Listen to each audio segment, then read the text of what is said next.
gonna try my routine again about just trying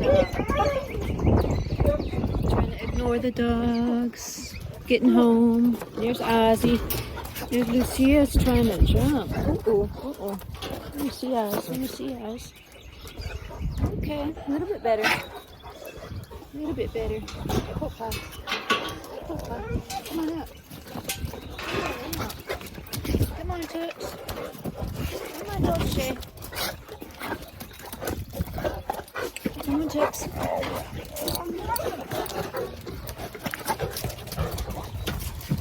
See, look at her.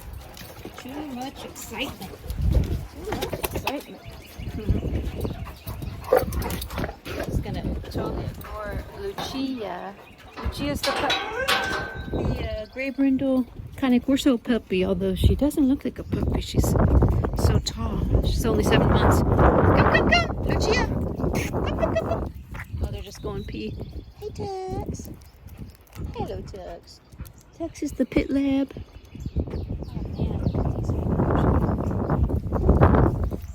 There's Dolce, the black Cane Corso female, 3 years old. Come on, Oz. Ozzy's busy. Marking over the females' markings. They went pee, so he's busy covering that with his pee. Come on, Oz. Hi, Papa. Hi, Papa. So yes, Ozzy is a dominant, very dominant alpha Cane Corso. Oh, look at these! I gotta show you one of my favorite flowers. This is called bee balm. The Lucia, she's checking it out. Yeah, the bees love this purple flower. It grows to be like 6 feet tall, 5 feet tall. Oh my gosh, if you could just smell these magnolias. Ooh, gosh, man, the scent is so strong.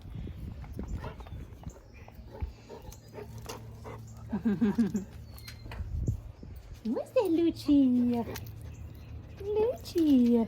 What's that, Lucia? Oh, she's my gardener. What's my gardener doing? Lucia? Oh, the scent of this is so, gosh. Heavenly scent. Okay. Ooh, y'all, my plumeria. My plumeria is about to bloom here. I got these plumerias right here, straight from Hawaii when I went to visit Hawaii. They sell these little like pieces of a branch, and you just pop them in the dirt, and they're all about to bloom. My gladiolas, zinnias, and this is my giant sunflower. It's about to bloom. Well, we got maybe another week or two. Ozzy. Hey, Papa. Sunflowers there. These are all naturally here, wild. Ozzy. Okay, so that was the tour of the garden in the front yard. But so yeah, happy Friday, y'all. Happy Friday. It's been a long week. Oof. And a very, very long week.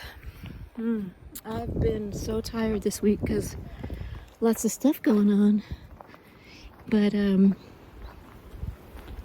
these are also wild. Oh, gorgeous.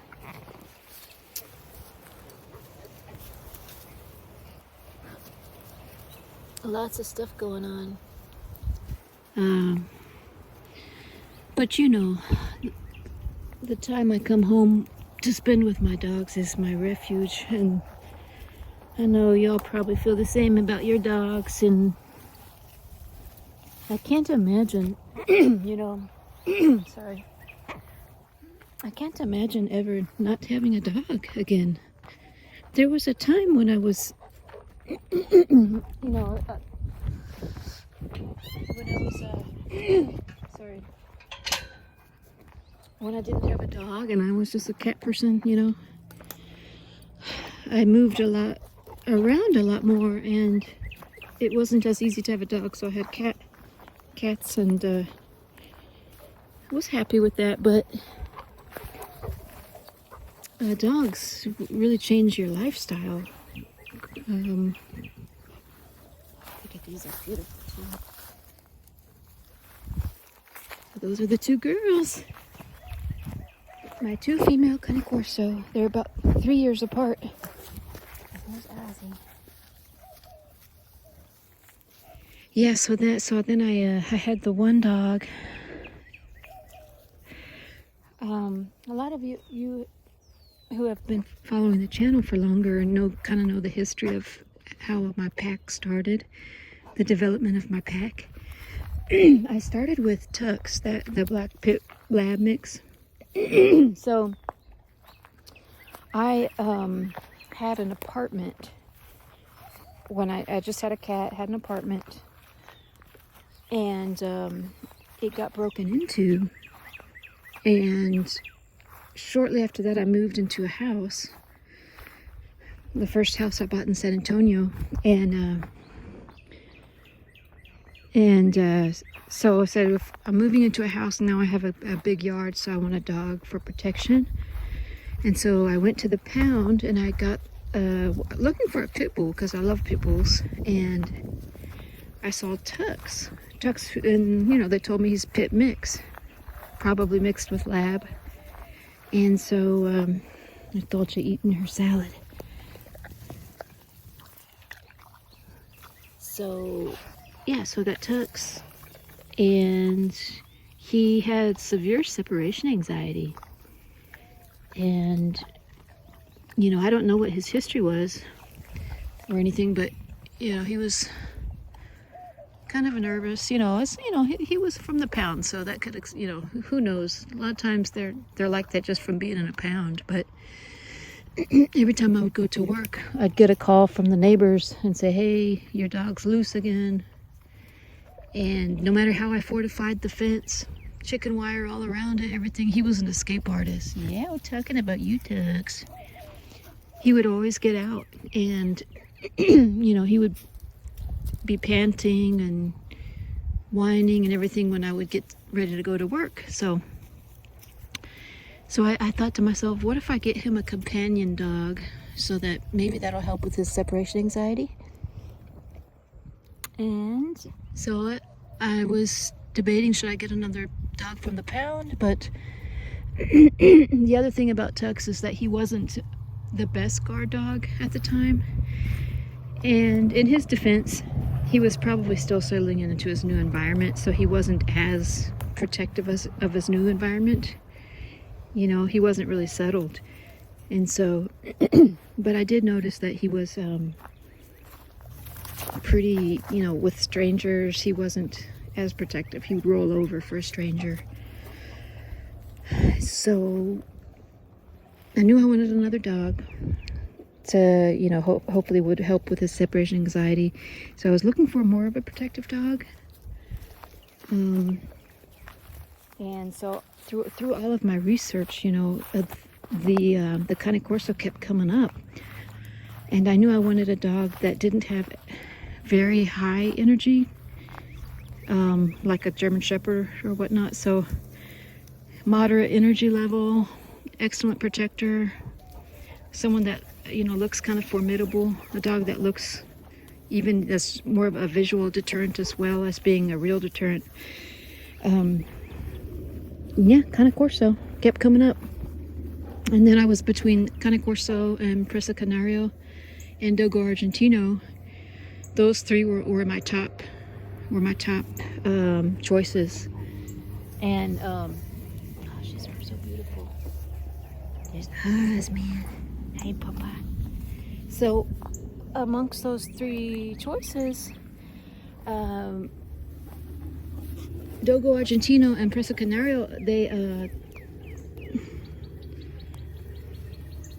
the reason I didn't go with those is because from the research I did is they're a little more stubborn, a little more prey driven, and so that's part of the reasons why I didn't go with those breeds. So I went with the Cane Corso, and he was my first Cane Corso. Man. Yes, and I really lucked out, y'all, because he was like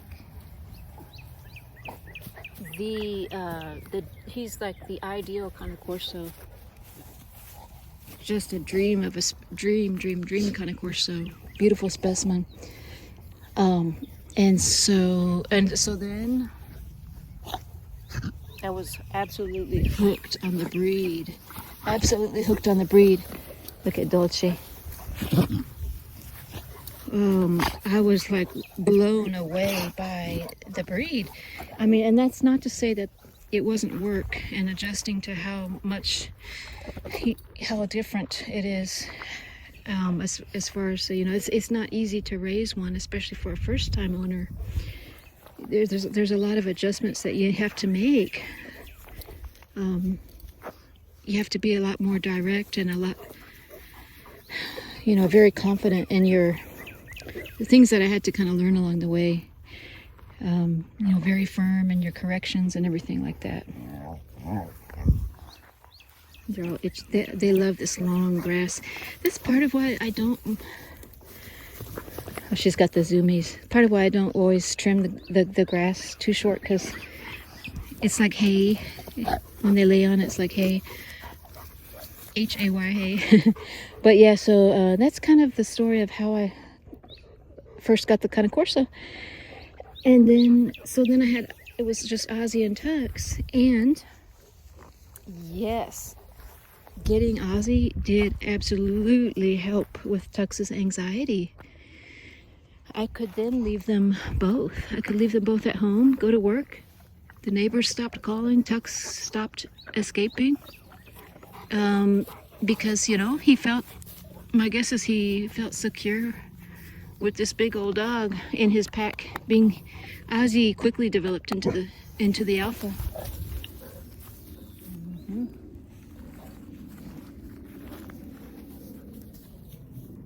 Oh, they hear a car driving up here. And so, I guess it's not in my driveway. See, they heard a car down the road. That's how cute their hearing is. But yeah, so then I was like, yeah, this is awesome. So that helps with separation anxiety. And oh, sorry, I keep hearing another car driving up here. Let me go check this out.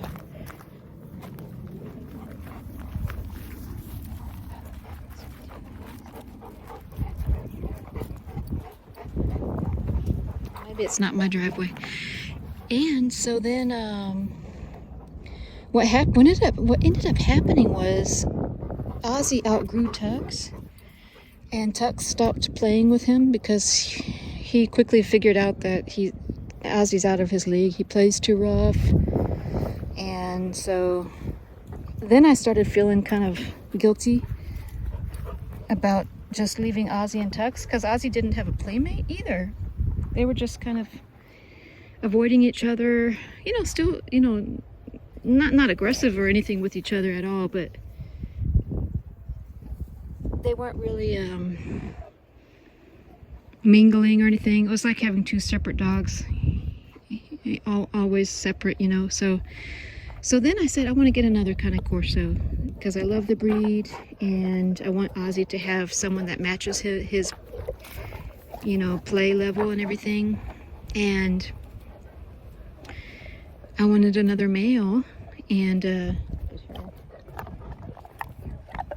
because I just loved I loved Ozzy so much. I wanted kind of like I wanted another Ozzy to have, you know, to play with Ozzy. So but yeah, I've talked about this before, why I ended up not getting another male. I'm glad I didn't get another male, because it would have been very dangerous.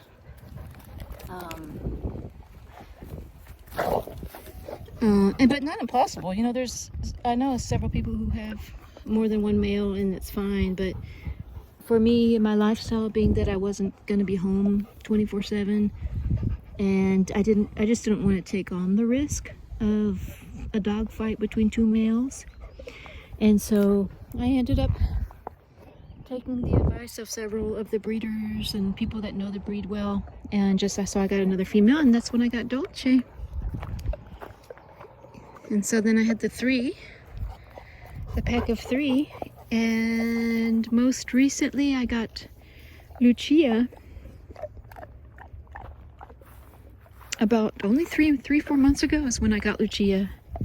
She has, like I said, she's only 7 months old. So the reason I got Lucia was that I couldn't pass up the litter. I knew that litter. The litter is from Lucia comes from Wailani Robles. He's from California, and he just happened to be a Facebook friend of mine that I used to just follow him for his Cane Corso Draco and Catalea, male, female, from 2 different breeders. Those were his 2 personal dogs. And Catalea, she's a solid gray, the mother of Lucia. She's solid gray, very large, looks like a male, almost looks like Ozzy. She's huge. And I was so enamored with her when he got her as a puppy, and so I just always followed his page on Facebook. And one day I saw that he said Catalea was pregnant, and then when he was posting, you know, the puppies and everything, I was like, oh my god, I need one of those puppies. I can't pass it up, because the genetics in that litter was just so unbelievably like prime genetics. I mean, the size, the temperament, and everything was absolutely perfect. And so I ended up driving to California to pick up Lucia, and that's the story, and I'm sticking to it, you know. So anyways, that's how my pack grew. That's the story of my pack.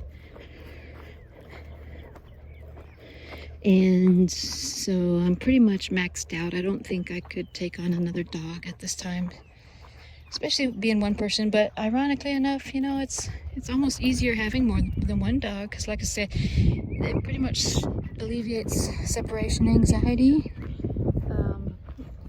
when you have more than one. There's less separation anxiety because now they're in a pack structure. They feel more secure in a pack. And then, I mean, it's just not going to solve it completely in a lot of situations, but it definitely helps. And then you have also the added benefit, having more than one Cane Corso. You have the benefit of them being able to get more exercise by sparring and wrestling. I mean, that's how my pack gets a lot of their energy out and a lot of their exercise they get just from playing with each other like that. And then the added security, of course, is definitely a benefit. Of course, the cons would be, you know, when you're out in public, it is difficult to travel with more than one, to manage more than one out in public. You can't really, it's very difficult to walk more than one. 2 is easy enough, but you know, walking multiple Cane Corsos. I have a video of it. I actually took 3 of them at the same time to Home Depot and managed very well, but it wasn't easy. So all the pros and cons. For me, the pros outweighed the cons of having multiple Cane Corsos. Mostly because, like I said, when I live out here on a couple acres out here in the hill country, and I want the added protection. I also want the security of the pack for the dogs' benefits. So because I work away from home. And so anyway, yeah, so let me know what y'all think. How many of y'all have more than one Cane Corso? Would you get more than one? Are you looking to get more than one if you only have one? And just curious what y'all think. But video's getting kind of long, so I'm gonna cut it short here. Hope y'all having a good Friday and having a good weekend. Have a good weekend this weekend. And oh, they see that bird. It's a big bird of prey out there. Look at Ozzy's structure. Oh. Anyways, yeah, I'll see y'all on the next one. Bye, y'all. Dolce.